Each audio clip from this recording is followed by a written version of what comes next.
राज्य माझा न्यूज आपल्या हक्काची डिजिटल वाहिनी। अंबरनाथमध्ये 10वी, 12वी आणि पदवी प्राप्त केलेल्या विद्यार्थ्यांसाठी मार्गदर्शन शिबिर आयोजित करण्यात आलं होतं। शिवसेनेचे माजी नगरसेवक सुभाष साळुंखे आणि संवाद फाउंडेशनच्या अध्यक्षा सुवर्णा साळुंखे यांच्या संकल्पनेतून हे शिबिर आयोजित करण्यात आलं होतं। या शिबिराचा शेकडो विद्यार्थ्यांनी लाभ घेतला। अंबरनाथमधील माजी नगरसेवक सुभाष साळुंखे आणि संवाद फाउंडेशनच्या अध्यक्षा सुवर्णा साळुंखे यांच्या माध्यमातून मागील 23 वर्षांपासून गुणवंत विद्यार्थ्यांसाठी मार्गदर्शन शिबिर आयोजित करण्यात येत आहे। यंदाही वडवली परिसरातील रोटरी हॉलमध्ये हा कार्यक्रम पार पडला।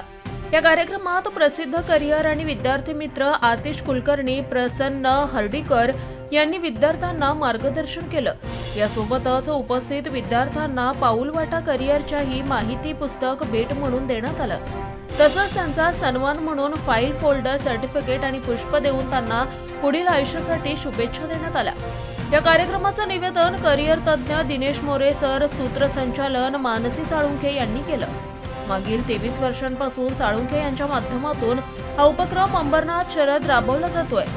या कार्यक्रमाचं नियोजन नजीम शेख, यसीन शेख, बारामती आर, सुशील इंगळे, संवाद फाउंडेशनच्या सदस्या, शिवसेनेच्या महिला आघाडी आणि शिवसैनिकांनी केलं। तर भविष्यात विद्यार्थ्यांना शिक्षणात कोणतीही अडचण आली तरी साळुंखे कुटुंबीय त्यांच्या पाठीशी नेहमी राहील असा विश्वास यावेळी सुभाष साळुंखे यांनी उपस्थित विद्यार्थ्यांना दिलाय। या कार्यक्रमाला जिल्हा प्रमुख गोपाल लांडगे, शिक्षक आमदार ज्ञानेश्वर म्हात्रे यांच्यासह शिवसैनिक, कार्यकर्ते आणि पदाधिकारी उपस्थित होते। तर हा कार्यक्रम एबीसी केबलवर लाईव्ह करण्यात आल्यामुळे अंबरनाथ ते इगतपुरी पर्यंतच्या हजारो विद्यार्थ्यांना घर बसल्या करिअर मार्गदर्शन शिबिराचा लाभ घेता आला। प्रतिनिधी अजय जोशी, राज्य माझा न्यूज, अंबरनाथ।